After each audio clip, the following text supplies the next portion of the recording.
थोड़ा सा मैं चाहता हूँ कि हमारे जो दर्शक हैं उनको किसी को तो पता है, लेकिन मैक्सिमम को हमारे भुंडा उत्सव के बारे में पता नहीं है। तो थोड़ा सा शॉर्ट में आप बता दीजिए कि भुंडा उत्सव है क्या। जी देखिए, सबसे पहले अगर आप द्वापर युग त्रेता युग की बात करें, विश्वानी देव सुविता दुर्तानी परसु धर्म तनासु, विश्व को प्रकाशित करने वाले सूर्य नारायण को हम नंगी आंखों से नहीं देख सकते। अगर हमारे सामने देवता महेश्वर जी, बकरालू देवता, बौंद्र देवता या आपके कुलिष्ठ जिसको आप मानते हैं अपनी असली रूप में आ जाए ना, तो कहते हैं कि देवी देवताओं में, भगवान में लाखों करोड़ों सूर्य का तेज होता है। ये तो आपने भी सुना होगा। बिल्कुल। तो हम एक सूर्य को नहीं देख पा रहे जो पूरी सृष्टि को जगमगा रहा है, ऊर्जा दे रहा है, ठीक है जी, अपने कर्म से नहीं भटक रहा। सुबह आता है, शाम को अस्त हो जाता है। तो उसी प्रकार से अगर देवता महेश्वर किसी भी शक्ति को अगर आपने देखना हो तो उसको देखने के लिए सबसे पहले क्या चाहिए? पवित्रता मन का अंतकर्णेषु सविशतम। आपका मन साफ चाहिए। शरीर भगवान नहीं देखेगा आपका कि भाई शरीर में आपके कपड़े पहने हुए शुद्ध है, नहीं है, क्योंकि कर्चन कृतम वाक्य जम श्रवण जम कर्म जम वामान संवाप्रदम विहितम अविहितम। कान नाक मुंह वाणी वचन नेत्र जाने अनजाने में जो है मनुष्य एक दिन में बहुत पाप करता है। आंखों से गलत देखता है, कानों से सुनता है, मुंह से बोलता है, मन में बैर है। तो जब तक हमारी शुद्धता, अंतरात्मा की शुद्धता नहीं होगी, मन की सफाई नहीं होगी, तब तक हम भगवान के दर्शन भी नहीं कर सकते। तो पहले द्वापर त्रेता युग में जो है सबसे बड़ा अश्वमेघ यज्ञ किया जाता था, जिसमें घोड़ा छोड़ा जाता था। जो अगर तो उस घोड़े को कोई रोक लेता तब तो वहां पे मतलब वो समझो कि अश्वमेघ यज्ञ अधूरा होता था, कि उनकी राज्य मतलब उनकी अधीनता स्वीकार नहीं हुई है जिसने अश्वमेघ यज्ञ रचाया। अगर वो घोड़ा सारे में निकल गया तो समझो अधीनता स्वीकार है, जैसे श्री रामचंद्र जी ने भी किया था। महाभारत खत्म होने के बाद युधिष्ठिर ने किया था। सुमेरु पर्वत से जो है 10,000 घोड़े, 1 लाख सैनिक, 10,000 हाथी, ऋषि व्यास जो कि सबसे बड़े वेद व्यास थे, उन्होंने उनको बताया था कि आप सुमेरु पर्वत पे जाओ, जो कि भोलेनाथ के कैलाश पर्वत, सुमेरु, हिमालय पर्वत, 3 पर्वत इनके बहुत प्रिय है।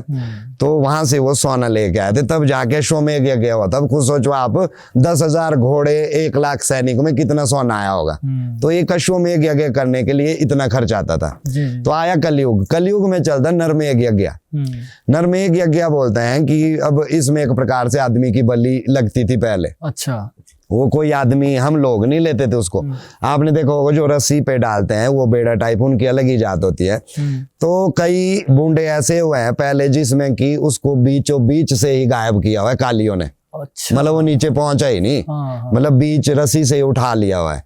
तो ये कालियों को शांत करने के लिए या पहले की जो जितनी भी नेगेटिव ऊर्जा होती थी, चाहे आप राक्षसी ऊर्जा रख लो, भूत की ऊर्जा रख लो, प्रेत की ऊर्जा रख लो, तो उन सब चीजों को शांत करने के लिए और एकता बनाने के लिए, आपने देखा होगा भी हमारे पीछे बूंदे में 1-2 लाख आदमी थे। जी। ठीक है जी। तो इससे हमारी संस्कृति, एक दूसरे के गांव का जो कल्चर है, एकता बनती है, आपस में मेल जोल बढ़ता है, और अपनी संस्कृति को जो है हमेशा जो है बचाए रखने में हमें प्रेरणा मिलती है इन चीजों को देख के। तो भुंडा महायज्ञ को करने का जो मेन पर्पज हमारे बुजुर्गों द्वारा रहा हुआ है शांति का प्रतीक, ताकि आने वाले कम से कम 20-40 सालों तक साल फसल अच्छी हो, किसी को कोई बीमारी न लगे, महामारी न लगे, और कोई लड़ाई झगड़े न हो, कोई बड़ा एक्सीडेंट ना हो। जितनी भी आपदाएं आती है जिसमें आप बोलते हैं कि भाई यहाँ आपदा आ गई, यहाँ पे भूकंप आ गया, वहां पे ऐसा हो गया, इन सब चीजों की शांत करने के लिए नरमेघ यज्ञ करते हैं देवी देवता। तो हर देवी देवता नरमेघ यज्ञ भूंडा भी नहीं कर सकते। इसमें 5, 7, 8, 10 ही देवता ऐसे है जो हिमाचल में प्रमुख, जिनको पीढ़ी बोलते, पीढ़ी का देवता, प्रमुख देवता माना गया है, वही नरमेघ यज्ञ करते हैं। बाकी शांत भी करते हैं कई देवता। शांत और भूंडे में आदमी उतने ही होते हैं, मतलब इनकी थोड़ी सी जो विधियां वो अलग अलग है, अब अपनी है। ठीक है जी। तो भूंडा महायज्ञ तो शांति का प्रतीक है, जहां तक मेरे को अपनी नॉलेज है, जो हमने सुना हुआ है। इसलिए शांति को और साल फसल ताकि अच्छी भूखमरी न रहे, विश्व शांति के लिए नरमेघ यज्ञ किया जाता है। ऐसा भी हो कि इससे पहले कभी हिस्ट्री में कि जब वो रस्सी से लेकर जो गए वो रस्सी टूट गई या वो नीचे गिर गए या कुछ ऐसा हुआ भी आने वाले समय में, पिछले 8-10-20 सालों में हुआ कभी ऐसा कुछ? हिस्ट्री में है कुछ? देखो, जहां तक तो हमने सुना है, इससे पहले ये कि बेड़ा बीच से गायब तो जरूर हुआ है। अच्छा, गायब हो जाता हाँ, गायब तो जरूर हुआ है। कई जगह बेड़ा नहीं भी मिलता क्योंकि बेड़े की जाति अलग है। है। तो कई बार ऐसा भी हुआ है कि वो जहाँ बेड़ा नहीं मिला उसकी जगह बकरा भी डालना पड़ा लोगों को। अच्छा। मतलब अनुष्ठान को पूर्ण करने के लिए बकरा भी डाला।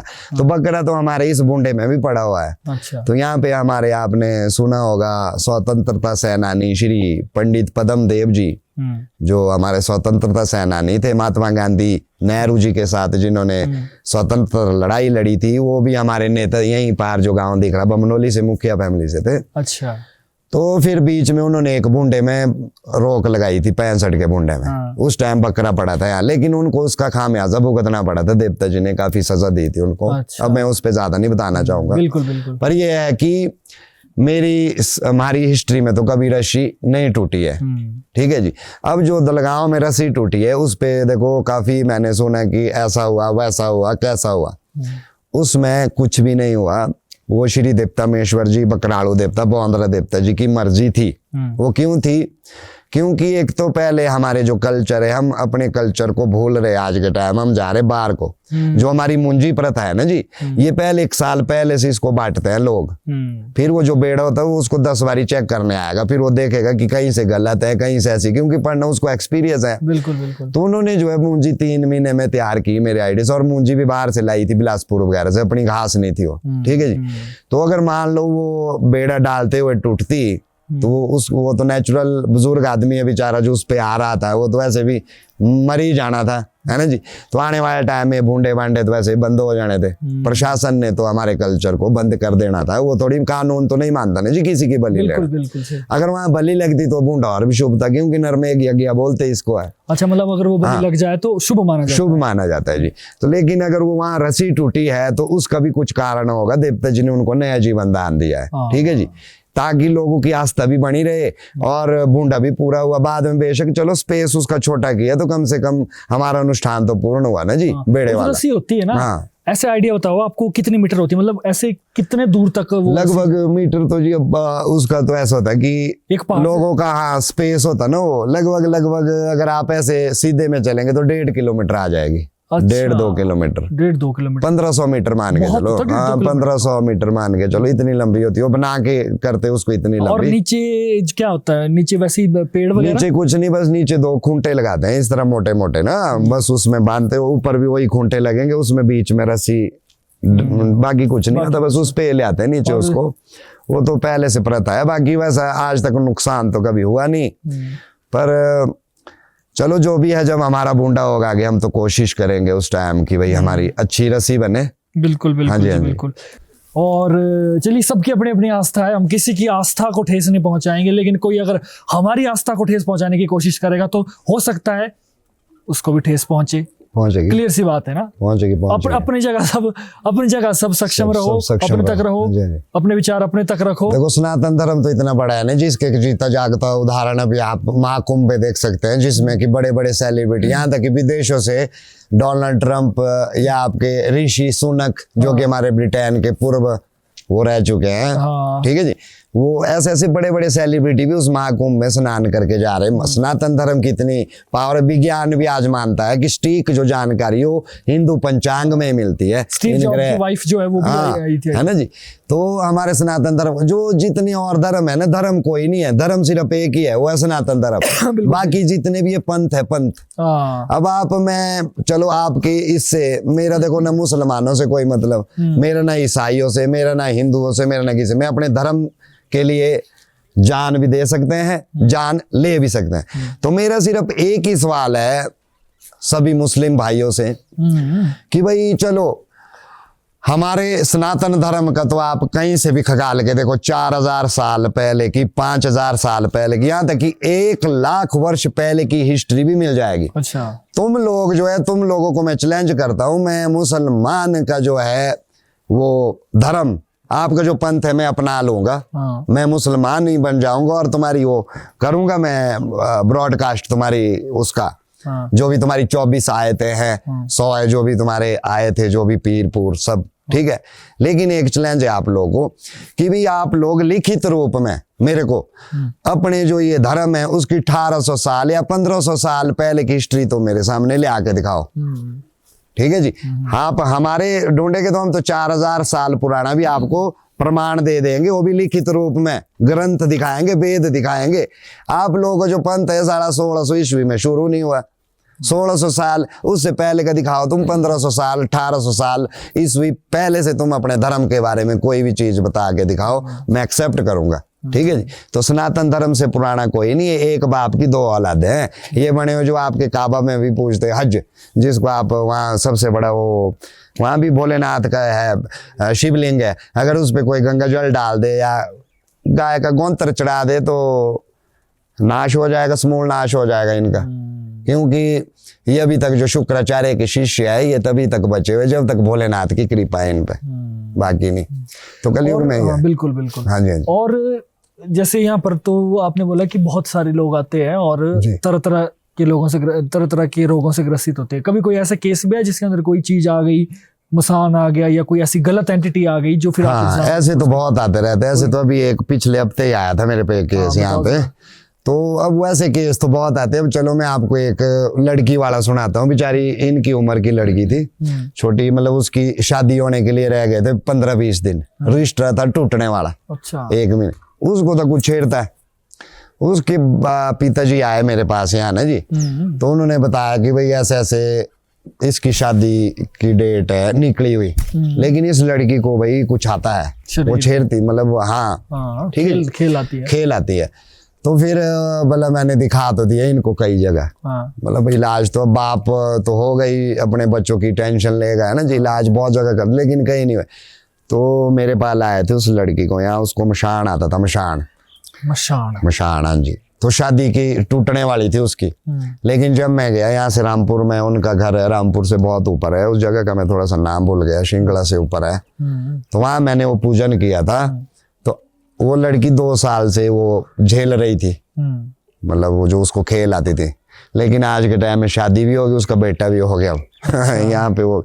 बाकी जो तो आप बोले खेल वाले मशान वगैरह, ये कैसे डाले जाते हैं या खुद आते हैं? ये कई बारी तो देखो, अगर बेर कबेर टाइम 12 बजे 10 बजे, कई बार इनके टाइम भी हो, जैसे देवी देवताओं का टाइम होता है ना, हमारा टाइम होता है, तो भगवान ने सबके लिए टाइम दिया हुआ है हर चीज का। भाई तेरा भी महत्व रहेगा, है ना जी, हर चीज की वो है महत्व है सृष्टि में। तो अगर तो कोई बेर कबेर टाइम इनके मुंडे में लग गया तब ये हावी हो जाते हैं, या अगर बेर कबेर टाइम नहीं लगे तो फिर लगा के भी करते हैं इनको। जैसे किसी ने मशान लगा ली, किसी को डागी, किसी ने कुछ खोट लगा लिया, कोई देवता ही जगा लिया, बुरी चीजें है ना जी। जो छोटी, जो तो बड़ा देवता होता है, जैसे मेश्वर देवता है, कोई ऊंची पीढ़ी में बैठे, ये आसानी से नहीं लगते, लगेगा ही नहीं, इनका लगेगा श्राप। जैसे ऋषि मुनि देता ना श्राप, श्राप लग गया तो फिर श्राप का आपको पता ही, वो तो दूसरे जन्म से पहले निवारण भी नहीं मिलना। वो तो श्री रामचंद्र जी को आना पड़ेगा चरण, जिस तरह हिल्या का वो किया था उधार, है ना जी। तो जो ये छोटे, फिर तो बोलते पहाड़ों में हर चीज है।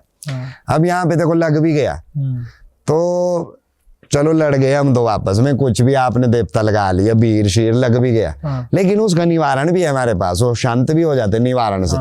तो अगर तो आप बाहर हिंदुस्तान में जाए, कई जगह ऐसी काली शक्तियां भी है, ब्लैक चीजें, तंत्र विद्या जिसको कहते हैं हम, अगर आपके ऊपर एक बार अटैक कर देते हो, जब तक आपकी मृत्यु ही नहीं हो तो कोई उसको छुड़ा भी नहीं सकता, है ना जी। कही पर यहाँ देवतामेश्वर जी के पास कोई मोड़ा मशान, किसी प्रकार कोई तंत्र विद्या हो यहाँ नहीं चलती हो। मशान होता क्या है बेसिकली? मशान होता क्या है? क्या एंटिटी है? बड़ी एंटिटी है, छोटी एंटिटी है? नहीं, मशान बड़ी एंटिटी है जी। मशान को आप सिद्ध भी कर सकते हैं। अच्छा। इसके लिए आपको वही बात, तो उसमें कुछ तंत्र विद्या, मंत्र उच्चारण हो, ये रात को शमशान घाट पे बैठना पड़ेगा, तो मशान में कोई आत्मा जाग जाएगी, कोई भी जिसकी या तो अकाल मृत्यु हुई होगी, जो अपनी मौत से नहीं मरा होगा, उसको मशान कहते हैं हम। उसको जगाना पड़ता है, वो फिर आप लगा सकते कहीं भी, वही मशान है। हाँ जी, मतलब सिंपल भाषा में परिभाषा इसकी यही लगा दो तो फिर वो, हाँ, वो बर्बाद हो जाएगा जी। फिर उसका इलाज तो अगर कोई बड़ी शक्ति होगी देवतामेश्वर, या कोई सिद्ध पंडित होगा, सिद्ध होते ना कई पंडित जी होते हैं, बहुत सिद्ध होते हैं जिन्होंने सिद्धि की, वो ठीक कर सकते। बाकी छोटी मोटी चीजों से भी नहीं डरते। फिर मशान विद्या भी, ये भी बहुत पावरफुल चीज है मशान। और कोई एंटिटीज के बारे में बताओ, ऐसी जो है मशान से रिलेटेड, जैसे चुड़ैल के डायन के बारे में हमने बात की, मशान के बारे में और कोई आपको लगी कि अभी तक की सबसे भयंकर, जिसके साथ आपका प्रत्यक्षीकरण या सामना, कभी लड़ाई या युद्ध कोई कभी हुआ हो?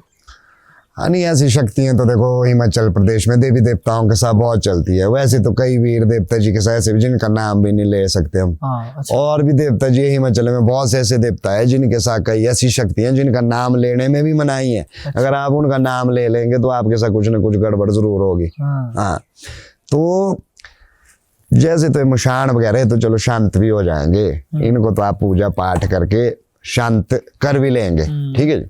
पर देवी देवताओं के साथ जो है वीर जो चलते ना वीर, तो अगर किसी देवते का जो वीर अगर कभी किसी को लग गया तो फिर उसको निकालना बहुत मुश्किल होता है। वीर वैसे के हिसाब से देखा जाए तो वो होते बॉडीगार्ड होते थे। बॉडीगार्ड, हाँ जी, हाँ जी। एक प्रकार से सेनापति, जैसे राजा के साथ सेनापति चलते, वही पूरी सेना का नेतृत्व भी करता था और संचालित भी करता। राजा का काम तो सिर्फ वही था, मैन भूमिका ना, बाकी जो भी उस चीज को मैनेज करना, सेना के पास खाना है नहीं है, तलवारें है नहीं है भाई कितना, वो सब सेनापति का काम होता था। सबसे पहले सेनापति आ गए, तो वैसे ही सेनापति देवताओं के साथ होते जो मोड़े मशान डागी डैनी भूत प्रेत इनसे भी बड़े होते हैं, इनके आगे ये चीजें नहीं टिकती। हाँ जी। एक मैंने पढ़ा है इसमें डांकिनी शांकिनी, हाँ, एक मंत्र होता है उसमें, मैंने बीच में एक, हाँ, डांकिनी किलो शांकिनी किलो भूता किलो प्रेता किलो मोड़ो किलो मुशान किलो आधा किलो ब्यादा किलो एक आकर दो या कर चीना कर आठ आकर, तो इस तरह से मंत्र होते हैं, शावर मंत्र होते हैं, शावर मंत्र होते हैं। तो शांकिनी अलग चीज है, डांकिनी, डांकिनी मतलब डायन हुई या अलग अलग चीज है ये? देखो डांकिनी तो वही डायनी जिसको डायन कहते हैं, ठीक है जी। और शांकिनी होती है, डांकिनी शांकिनी जैसे विधवा रहती थी ना, विधवा विडो, विडो की नजर को शांकिनी कहते हैं। अच्छा। हाँ, मतलब है एक ही चीज है, डाइन और वो है एक ही है, नजर इनकी उतनी पूरी है पर नाम परिभाषा अलग अलग दी हुई है। हाँ जी। अच्छा, इस तरह से बताता है। और कोई केस यहाँ पर हुआ हो जिसके बारे में आप बताना, जो आपको लगे कि थोड़ा कशमकश आपको भी लगे और आपको ऐसा लगे कि महेश्वर जी भी, देवता जी जो है, मतलब उनको टक्कर देने वाली कोई चीज अगर आई हो और बाद में फिर वो तो नेचुरली फिर महेश्वर जी ने उनको खात्मा तो कर ही दिया होगा, लेकिन कभी आपको ऐसा लगा कोई ऐसा केस बता दीजिए। हाँ चलो, देवता जी के वैसे तो बहुत केस आते हैं टक्कर वाले भी ना जी। अच्छा। टक्कर वाले केस भी आते, किसी को जैसे मैंने बोला कोई नेगेटिव चीजें शरीर में हावी होती है ना, तो देवता जी के सामने बिल्कुल वो भाई ये पहले तो नखरे करेगी। मान लो देवता जी आ गया, पहले तो बोलेगी कि मैं मशान हूँ, कभी बोलेगी मैं डायन हूँ, कभी बोलेगी मैं देवता हूँ, कभी बोलेगा मैं देवता भी नहीं मैं वीर हूँ। वो आपको एग्जैक्ट दिशा में नहीं ले जाएगी, वो भटकाते रहेगी आपको। उस चीज के लिए क्या हुआ था कि ये 2-3 साल पहले की बात है, एक लेडीज थी बेचारी, तो सुबह देवता जी को निकाला बाहर, उसको रेखा रूखा दे दी, उसको कुछ थी वो वही चीज, तो वो क्या पहले बोल रही हो कि मैं हूँ मशान। तो हमने बोला कि भाई चल तेरा खाजा भोज हम दे देंगे, तू भाई इसका पिंडा छोड़ दे, जो भी तेरी विधि लगती है हम उसको आपको देने को तैयार है, ठीक है जी। फिर कभी बोलती मैं वीर हूँ, फिर हमने बोला चल तू वीर है तो वीर भी तो देवते का ही हुआ है, कोई राक्षस तो है नहीं, हम चलो आपका खाजा भोजा भी दे देंगे भाई, इसका पिंडा छोड़ो। तो फिर आ गई वो उसमें कि मैं हूँ बंशीरा, हाँ, जिसकी मैंने आपको हिस्ट्री सुनाई। कभी बोलती मैं हूँ मशान। फिर देवता जी ने उसकी जैसे अगर एक बारी हमारे देवता जी ने किसी के रेखा मार दी ना, तो बड़े से बड़ी वो नेगेटिविटी कोई भी शक्ति हो बुरी वो खत्म हो जाती है ना जी, इतनी शक्ति है। लेकिन उस टाइम देवता जी ने वो रेखा भी दी, लेकिन वो ठीक ही नहीं हुई, वो थी वो टक्कर की। फिर उसमें क्या होता है, थोड़ा अपने को भी ऐसा लगता है कि यार हमारे देवते की बेइज्जती हो रही होता ना, सुनो तो ये मेरे को महसूस, और अब देवते की बेइज्जती नहीं, उसमें देवता तो परीक्षा ले रहा था, है ना, वो सारा मैं समझ नहीं पा रहा था। उन्होंने कुछ जेब में लाया, जो उसके साथ दूसरा था उसने तो जेब में चमड़ा रखा हुआ। अच्छा। तो ऐसी चीजों के सामने हमारे देवते नहीं जाते। मान लो अगर गाय का चमड़ा होगा, ये तुम्हारी माता है, हिंदू धर्म में सबसे बढ़िया है ना, या किसी भी चीज का चमड़ा रखेंगे आप, तो तभी तो बोलते कि बेल्ट जूते चमड़े लेके मंदिर में प्रवेश ना करे, ये चीजें इनके लिए निषेध है। इससे भगवान देवी देवताओं की शक्ति क्षीण होती है, घटती नहीं। क्षीण मतलब वो वहां चीज उस जगह को उब जाते हो, जैसे आपको पुराना घर अच्छा लगेगा कि मैं नए घर में जाऊंगा, वही वाली बात हो जाती है ना। तो फिर 2 घंटे तक तो बेसुध रही, परे उसमें यहीं पर ग्राउंड में पड़ी रही। फिर लास्ट में फिर और निकाल दिया हमने देवता जी। फिर एक मंत्र चलो मैंने अपनी माला घुमाई है उसके ऊपर। फिर देवता जी को चैलेंज करने लगी कि मैं तो तेरे से भी बड़ी, तू बोला मेरे से छोटा है। अच्छा। देवता जी को मतलब जैसे मेरे को प्रकट हुआ ना देवता, अब उसको भी वो मेरे को चैलेंज कर रही है। आई मीन देवता जी को मेरे को तो क्या चैलेंज करेगी कि भाई मैं तेरे से बड़ी हूँ, तू मेरे आगे कुछ नहीं है। अब देवता महेश्वर जी बोल रहे कि बोले चल तू ठीक है, मैं तेरे से छोटा ही सही, पर अब इतने बड़े देवता जी जिन्होंने भूडा का, जिसने पानी मात्र से जहाँ पे बड़े से बड़ा रोग ठीक हो रहा है, जिसको उठा के बांध के लाते यहाँ से चल के जाते लोग। अच्छा। अब उस देवता को मैं कहा चलो कोई नहीं, अब देवता जी परीक्षा ले रहे थे। फिर बाद में देवता जी ने इशारा किया कि भाई ऐसा है, मैं कहा जी एक बार और कर दे उसका ट्रेन। तो जब वो लग गई देवता जी को बोलने कि भाई हाँ मैं तो तेरे से बड़ी हूँ, बोलने वाली वो नेगेटिविटी थी ना, वो उसने तो क्या जो उसमें हावी थी। तो फिर देवता जी ने मारे बोलते बेखड़, क्या बोलते हो बेखड़ बोलते हैं, हाँ वो होता है। तो वो इशारा मेरे को देवता जी का लग गया, मैंने वो लाया पटके और बस उसको सिर्फ मारना था मैंने, उससे पहले ही वो छूट गया उससे वो सब कुछ। बेखड़े की बड़ी जबरदस्त ताकतवर चीज। हाँ नहीं वो देवी देवता वीर के सही वज्रबाण वज्रबाण। तो देवता जी ने मेरे को इशारा किया कि भाई वो ले आ तो इसके लिए ऐसे नहीं है। अब देवता जी ने प्रत्यक्ष रूप में तो कहाँ उसको ठीक करना, तो माध्यम तो हम ही है ना, वो तो हमारे को सिर्फ एक रास्ता दिखाते हैं, कान के पीछे बोलते हैं कर्ण सिद्धि होगा, जैसे बागेश्वर बाबा वगैरह बोल रहे आजकल, वो तो बोल रहे हैं ना पर्ची देखेगा। मेरे अंदर मैं अपनी बात बताऊं, अब चलो देवता जी तो मेरे अंदर आते हैं, वो तो अपनी, मैं ऐसे भी बंदों का मस्तिष्क देख के बता देता हूँ, खुद भी अगला पिछला जो मर्जी।